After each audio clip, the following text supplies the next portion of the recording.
ये लो मैडम आपका ऑर्डर। ये तो हार्ले है ना? हाँ मैडम। कितने की होगी? ये 10 लाख रुपए की। 10 लाख की? और तुम इस पे डिलीवरी कर रहे हो? हाँ मैडम, मैं इस पे डिलीवरी करता हूँ। वो क्या है, मेरी कुछ मजबूरी है। मजबूरी? भगवान ऐसी मजबूरी सबको दे। मतलब तुम्हारे पास 10 लाख की बाइक है और उसके बावजूद भी तुम ये डिलीवरी का काम कर रहे हो? जैसा आपको ठीक लगे वैसा समझ लीजिए मैडम। मतलब कि तुमने इतनी महंगी बाइक ले रखी है तो तुम्हारे कुछ थोड़े बहुत पैसे भी बचते हैं या सारा पैसा इस बाइक पे उड़ा देते हो? हाँ मैडम, आधा पैसा तो तेल भरवाने में ही चला जाता है, पर हाँ थोड़ा बहुत बच ही जाता है मेरे को। वैसे तुम्हें ना ये बाइक बेच के दूसरी बाइक लेनी चाहिए। मैडम मैं इस बाइक को नहीं बेच सकता हूँ, मेरी सबसे बड़ी मजबूरी यही है। ऐसी क्या मजबूरी है तुम्हारी? तुम क्या बोल रहे हो? मुझे तो कुछ समझ में ही नहीं आ रहा है।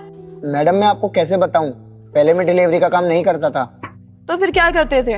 वो क्या है ना मैडम, WTP के पास में ही मेरा बहुत बड़ा मॉल था, और आपने सुना ही होगा जब जेब में पैसे आते हैं ना तो महंगे महंगे शौक भी आ जाते हैं। उस चक्कर में मैंने ये 10 लाख की बाइक खरीद ली EMI पे, और ये महंगा आईफोन भी।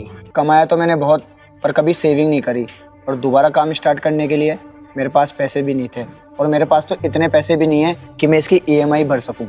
वैसे तुम कोई और काम भी तो चुन सकते थे ना, मतलब तुमने ये डिलीवरी का काम ही क्यों चुना? जिंदगी भर मैडम मैंने अपना ही काम करा है, मैं कहीं नौकरी कर पाता, बहुत मुश्किल से ये काम मिला था तो मैंने सोचा यही कर लूं। और आज जो मैडम मेरी ये हालत हो रही है ना, इसका सिर्फ जिम्मेदार मैं खुद हूँ। अगर मैं उस टाइम पर पैसे बचा लेता ना तो मेरी ये हालत नहीं होती। पापा खाना क्यों बना रहे हो? हम बाहर से ऑर्डर कर लेते हैं ना। बेटा बाहर से मंगवाने की क्या जरूरत है, मैं हूं ना, मैं बना लूंगा। पापा आप भी फालतू की मेहनत कर रहे हो। हमारे पास इतना पैसा है, हम रोज खाना मंगा सकते हैं, वो भी 300 के 300 दिन। माना बेटा कि हम 300 दिन खाना बाहर से मंगवा के खा सकते हैं, मगर हमें पैसे बचाने चाहिए। आप भी गजब करते हो। जब हमारे पास पैसा है तो हम कहीं ना कहीं तो लगाएंगे ना। और आप भी कल की फिक्र करते हो। कल के चक्कर में क्या हम आज जीना छोड़ दें? बेटा वक्त की इज्जत कर लो, तभी वो हमारी इज्जत करेगा। और एक बात बताऊं, बुरा वक्त कभी भी किसी को कह के नहीं आता। अरे मैडम जी, आप कहाँ खो गए? कुछ नहीं, बस वो पापा की एक बात याद आ गई थी। अच्छा चलो ठीक है, मैं चलता हूँ। वैसे मैं कुछ तुम्हारी हेल्प करूं? आप क्या मेरी मदद करोगी? देखो मैं तुम्हारी हेल्प कर सकती हूँ। यही मेन रोड पे ना हमारी एक शॉप है, कोई किराएदार भी नहीं है।